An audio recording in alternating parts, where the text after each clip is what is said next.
So I've been making oracle cards recently, and I thought I would use them to make a video on symbols, personal sacred symbology, mark making, more complex imagery that can be personal symbols as well.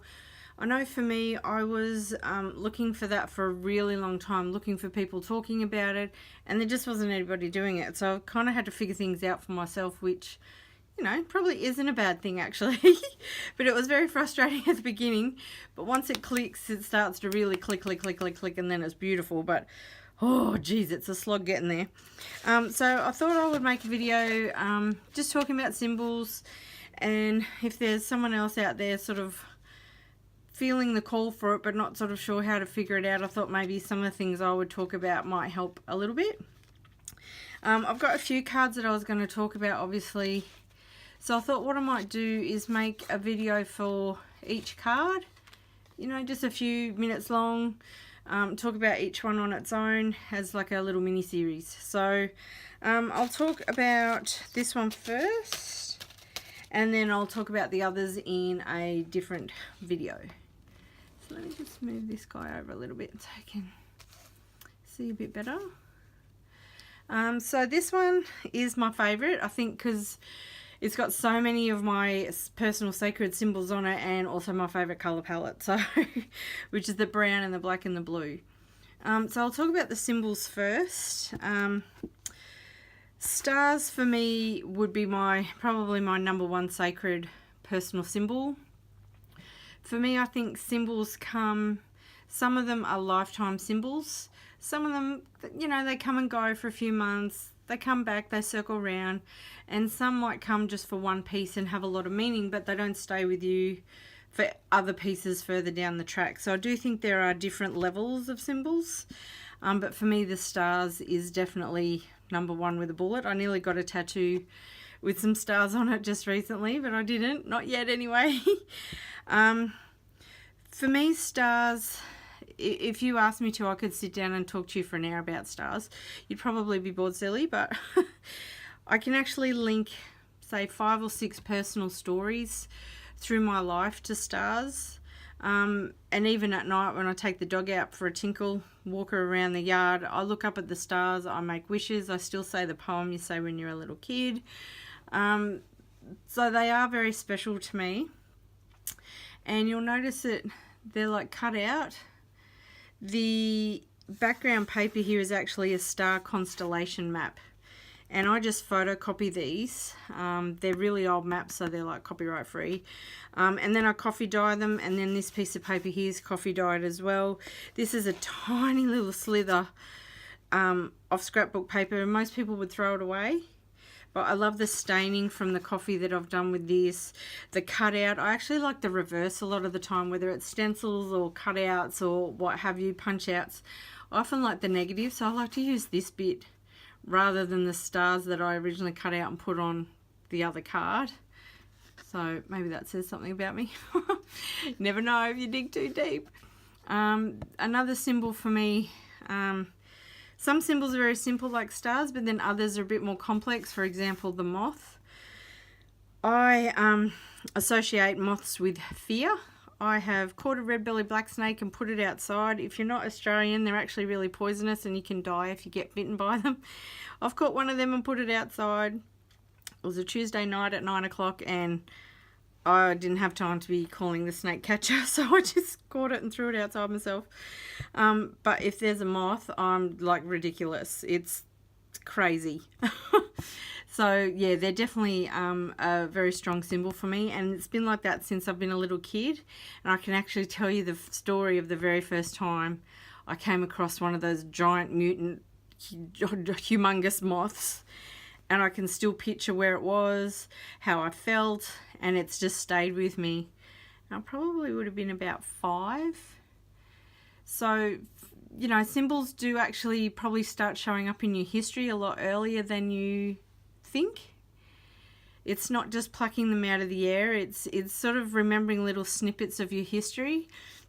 And like I say, with the stars, I've got 5 or 6 stories that all relate back to stars, and I think that's part of what the connection is. It's what makes you connect with your symbol so strongly. So there's sort of the two really connected ones. This third one is the plus sign, which is a stencil. For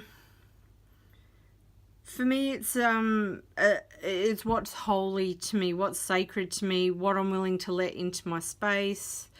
I have a very protected circle. I'm very particular about what comes into that space. I've only learnt that in the last couple of years, but it's made a huge difference in my life, and I love that reminder being on there, that symbol being on there, what that represents to me. And it's also about when you let all the everydayness of life fall away, what's actually still, you know, the really important things. So that idea of what's holy for me is what that represents. And a little while ago, a lady online was using the same symbol, but she was using it this way, like a cross that goes this way. And it was very much like a map of you are here. Some of the other cards I'll show you, I've used maps on those. I love maps. I was obsessed with the movie Goonies as a kid. So the idea of a map and you are here is very connected for me. But it's also about declaring your worth, declaring your space, declaring that you belong. So I love that idea of symbol as well. If you are a card maker, you'll recognise all this black bordering. That's a card maker's technique. And I think most people don't come to mixed media just straight from nothing. We've usually gone through a few paths before we got here. With scrapbooking or card making is where most of us have come from. And I think it's really important to not fully cast aside what you've already done on your creative journey. If you're an embroiderer or something, bring some of that sewing and needlework into your artwork now. If you were a scrapbooker, I never really got into scrapbooking, but their papers are nice. This is some scrapbook paper that I've dyed with my favourite colour blue. So you can still use it, but just use it in a more mixed media way rather than sort of the rigid rules and expectations that you would get with traditional scrapbooking or card making. So that's what I've done there. Blue, I've found that muted darker colours are my signature palette. That's what I gravitate to. In other people's work, it's when I fall in love with my own artwork the most. So I love this blending of the black into the blue. Blue is one of my favourite colours. I don't know. It was my school uniform, but I don't think that's why I like that colour. I just really connect to it. Maybe because my name's an ocean word, even though I'm an earth sign. But I love that darker, muted colour palette. And that, for me, has become the signature, is that more muted colours being used. And particularly like the coffees and the browns. You can't see it too well probably in this light. Let me see if I can tilt it towards the window a bit. There's actually a little bit of copper shimmer on there as well. So again, if you're obsessed with metallics and you know, you went through a glitter phase or what have you, use a shimmery ink in a really faint wash. Just gives you that sparkle without it being a bit, you know, Christmas decoration-y. So hopefully that gives you an idea on how to maybe look at your symbols, how to find them, look back in your history, not just in your present, to find them. And I find that if you can connect, I don't know if that's the right word, you're not connecting your symbols to a story. You don't find a symbol and then try and find a story that matches it. It's like you come across a symbol. For me, I came across symbols that I wanted to use over and over, and it wasn't until I sat down and gave myself a bit of space to think about it. I was like, oh, that story. Oh, and then there's that story. Oh, and then there was that time. And then I remember, and then what I still do at night time, and it's like, you go around, it's like, oh, story, story, story, story, story. Because when you first start, for me, when I first started connecting to symbols and wanting to look for symbols that actually had meaning for me rather than just being pretty, I had no idea how to go about it, how to find it, and I found stars and I knew I liked them, but I didn't understand why. And then when I started connecting all my personal stories, as well as my present, suddenly that puts so much more understanding into it. And when you have the understanding, you have the connection.